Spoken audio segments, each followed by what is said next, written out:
Hello everyone, my name is Martin Medeiros and I am an economics professor here at Chabot College, and I'm here to introduce you to the new Lightboard project we have here at the Social Sciences Division. Now you may not be familiar with a lightboard, and it's relatively new, but in essence it's simply a piece of glass that's in between you and the camera. And that glass is lit around the edges, and then you can now write in midair and not lose eye contact with students. For example, I could write Lightboard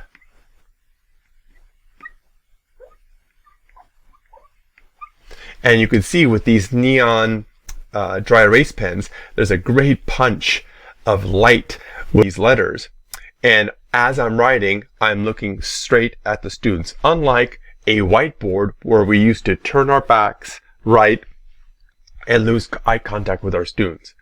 When I first saw this demonstrated, I was amazed and I wanted to know more about it, so much so that I built my own Lightboard. Let me show it to you. I could bring this up in my presentation, and I'm just going to drag it right over to here.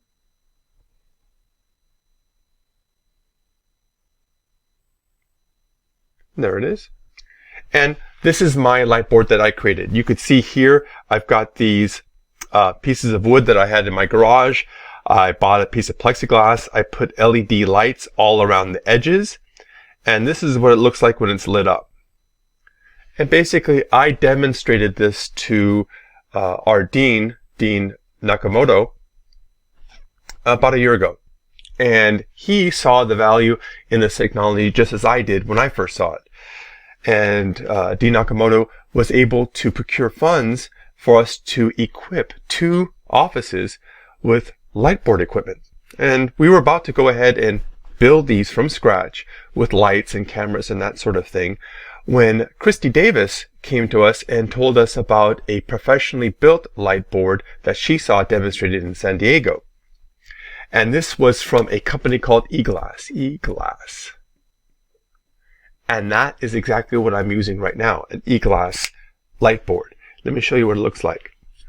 Now, the big difference between the eGlass Lightboard and my DIY Lightboard is this has a dedicated camera, as you can see right here, as well as a dedicated microphone and proprietary software. What I could show you is the software that's used adds a lot of functionality to the Lightboard. Now, anybody using the Lightboard in the Lightboard room needs this software loaded to their laptop. Now, we will have a dedicated computer that could be used with the Lightboard if you didn't bring your laptop. But if you do bring your laptop, you need this software. Now, to download the software, you just go to this eglass.io support. This is going to bring you to this page right here. You simply click on software download, and then you could have the option of downloading software for your personal computer, PC, or a Mac. It works on both. Now, once you do that, you're now able to access tools that can be used with the Lightboard. Now, these tools can be on the Lightboard itself or in the software. On the Lightboard itself, you can see here this little display panel. This allows you to access some of the tools available to you. Let's take a closer look.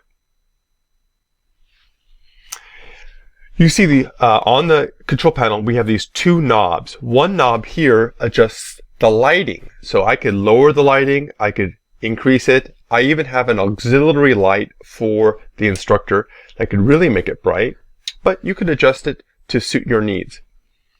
The other one is to adjust the lighting within the glass that could adjust how bright the letters appear on the Lightboard. Now, the great thing about this is you could turn it all the way down and have the lighting completely disappear while you still stay in focus and well lit. This could be used for you to write, let's say, an equation on the board, and you don't want the students to see the answers. And then after you're discuss the question, you could bring up the answer and have it displayed. That's kind of neat. There is also a tool in the software that allows you to do something. It's called Reveal, that does, in essence, the same thing. I'll go over that in a second. And then you have the ability of recording the with the Lightboard, either using the control panel here or the software. You could pause it, you could stop it, and that recording can be downloaded to your computer or to your laptop or the computer we have in the Lightboard room, and then you could use that either in a WMV file or MP4 file format, and then you could do post-recording editing before you post it to YouTube or what have you. You could also take a snapshot of what you have on the board, and you could bring that photo back into your lecture later as you see fit. I'll show you how to do that once we get into the software. You could also change the exposure settings. Here, for example, I could overexpose my image. You can see I'm kind of washed out here, and you could reduce it and get it just about right. I like it like right about there. So you could tweak the camera and the audio and the lighting to get things dialed in so it suits your needs. And then we have the internal mic. I'm using my headset. This is a microphone that I'm comfortable with, but you can come into the Lightboard room. You don't need a microphone. You could use the internal mic, and it's a very good quality mic, as well as the camera, which is a high quality camera. Now, as for the software itself, you could see down below right here, let me just close this.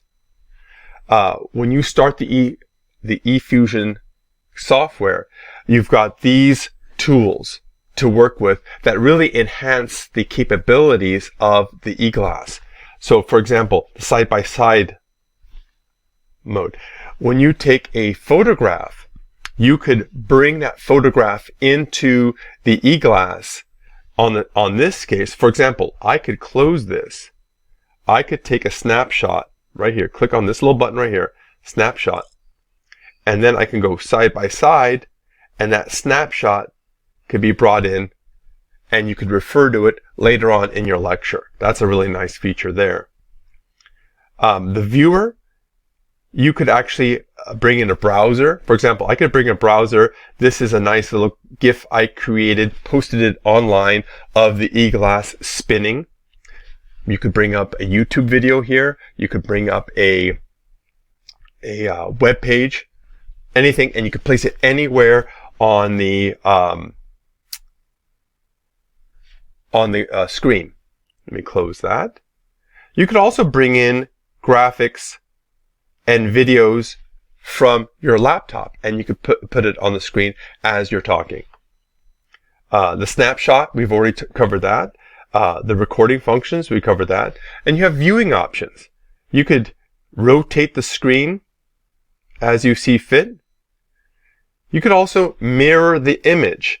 Now, what do I mean by mirror the image? Well, right now, you see this lettering in an orientation that makes sense to you, but the image is flipped, because if I were to write this without it being flipped, this would appear backwards to you.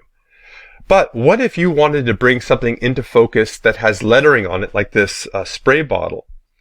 Now, this appears backwards to you. What you can do is you can click on mirror, and now it appears properly oriented.